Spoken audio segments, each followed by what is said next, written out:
Hello, everybody. Nice to see you today. So, I have a question for you. Have you ever had that fear that there is a monster under your bed? That the only way you're going to get through the night is if you pull that blanket all the way up to your nose and close your eyes as tightly as possible? Raise your hand if any of you have experienced something like this. Okay, good, because I certainly have. And today I'm here to talk to you about the reason for these fears and the amazing tool that comes along with our ability to imagine. My name is Jule Schretzmeir, and I'm here to talk to you about the concept of visualization. To begin with, let me explain to you what exactly this means. Visualization is the act of creating a image in your mind using your imagination. And the reason this is important, the reason why I'm here today explaining to you what exactly this means, is that it provides us with a very important method that can help us in many different ways in our everyday lives. Now, it works because sight is arguably our strongest sense. When we see something, we immediately react. The other reason why it works is because images provide us with graphic ways of organizing things, and we like patterns, so that works really well for us. Now first, let me explain to you how I became aware of this concept. I'm a storyteller, so I love creating characters in otherworldly conflicts and hyperbolized sceneries and so on. And one ordinary afternoon, I was sitting at my desk and I was writing a story. I've written 2 books and I was writing at one of these books. And all of a sudden, these characters that I had created with my imagination, they became alive. Now, of course, they didn't physically manifest in front of my eyes, nor did they start jumping about the room.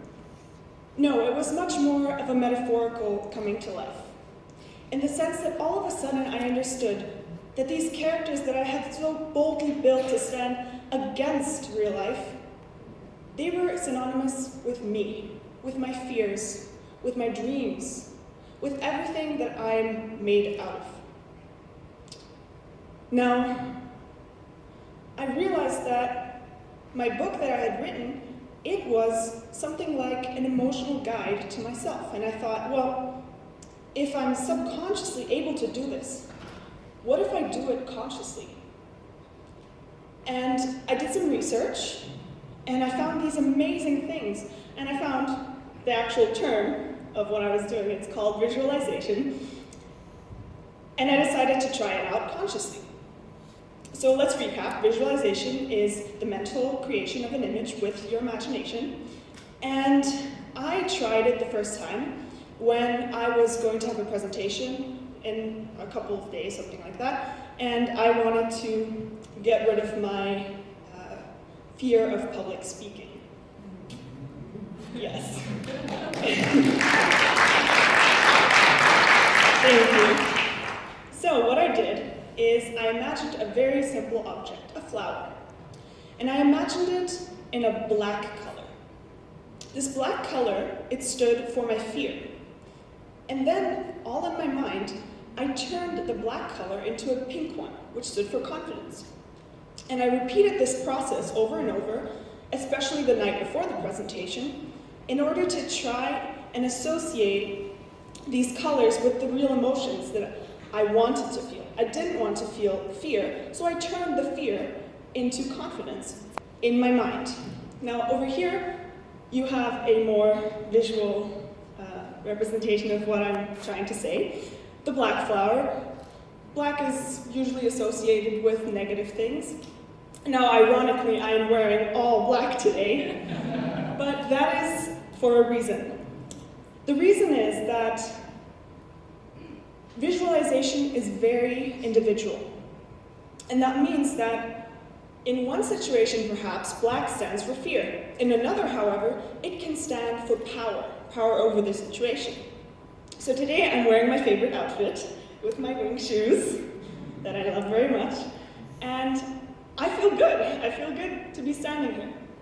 Now, some of you may be thinking that I'm just making this stuff up, that it's just working for me, but actually, I did the research, and basically what visualization does is it creates pathways in your mind. So it creates a pathway between what you have, in this case my fear, and what you want, my confidence. And although it didn't work perfectly with that presentation that I had to do the first time, I continued practicing. And what's amazing is that eventually I started feeling more confident. I started feeling less fear, and all with something that doesn't even exist in real life. So, people are actually using these techniques. Scientists have discovered ways of using visualization in the real world to help all kinds of things. An example of this is in children's books. Researchers have found that children's books, especially the images, can be very influential in the way a child develops. So, they came up with this term called emotional literacy. And with images, with the visualization of an emotion, you can actually influence the way a child develops certain emotions. So, for example, here, this book, we have an image of a mother holding a child, and it's very clear that they are comfortable with each other, that the mother is sheltering the child, and a child in real life will see this, and it will understand how to react or how to act with other people better. And that's visualization. Sometimes it's in your mind, sometimes it's on paper.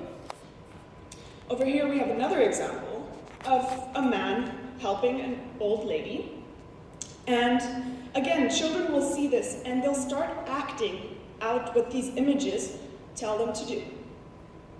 Another example over here, we have empathy being increased all through visualization. Now, of course, some of you may be sitting here saying, okay, that's all great, but I'm not really a visual thinker, so this is not really for me. I'm willing to challenge this, and that's because all of us, every single one of you in this room, is a visual thinker. We have eyes in our head, we see things and we react. And actually, entire industries are built on our ability to visualize, and you don't even know it. Commercial designers, in this very moment, are manipulating your way of thinking, your way of remembering certain things, and I can prove it to you right now. I want all of you to close your eyes for a second. Every single one of you, let's go. And I want you to imagine a big, curvy, yellow M associated with food. Now, if you can put a name to that, please do. And you were correct, it's McDonald's. Congratulations, you just visualized. Another example of this, perhaps a more serious one, is with driving. Many of you, I'm sure, can drive, and this symbol is probably something that all of you recognize. In this case, visualization is used to put a name to a motion. Stop. You all know that if you see this sign, you have to stop. And that's all with one single, very simple image. Now, to bring this back to you, I want you to be able to use visualization not in favor of an industry, not in favor of McDonald's or any other fast food company, for example. I want you to use it to your own benefit. And you can do this in a very simple way. For example, let's say you have a presentation coming up, like me, and you're a little bit scared, you don't really know how it's going to go, especially because your speaking skills aren't that great. You can use visualization to improve these speaking skills. So for example, you can be lying in bed the night before the presentation, and I'm sure that if this is an important presentation, you will be nervous, you'll be acting out every scenario, but instead of letting that just happen, you can focus on a positive scenario. You can imagine yourself standing on stage like me today, standing on stage perhaps with a smile, and standing confidently. And by doing that, by doing this simple thing, you can actually become more confident in your own presentation in real life. And research backs this up because, for example, there are studies that have been conducted on this concept. Let's take the example of weightlifters. The brain activity in weightlifters was measured when they were actually lifting weights versus when they were just imagining to be lifting weights. And what's amazing is that the activity in the brain that was measured was almost exactly the same in both scenarios. And that means that when you're imagining to be doing something, you're practicing for the real situation. When you're imagining that flower turn from black to pink, given that that's a metaphorical way of doing it, you are actually practicing for the real situation. So what I want you to do is I want you to think about it. I want you to think about how powerful images can be, how powerful your imagination can be. And I want you to try this. Try it not once, try it several times, and see whether this can actually have an impact. I want you to be more conscious of the way in which people are using your ability to visualize in their favor. Now, of course, this doesn't work perfectly. For example, if there's an armed person chasing you, please don't stop. Visualize that red circle, turn it into blue until your fear turns into calmness. In this case, by all means, please run. However, what I'm trying to say, and I've said this before, images are very powerful. And when you learn how to use them for your own benefit, you can become a happier person and you can become a more aware person. Thank you.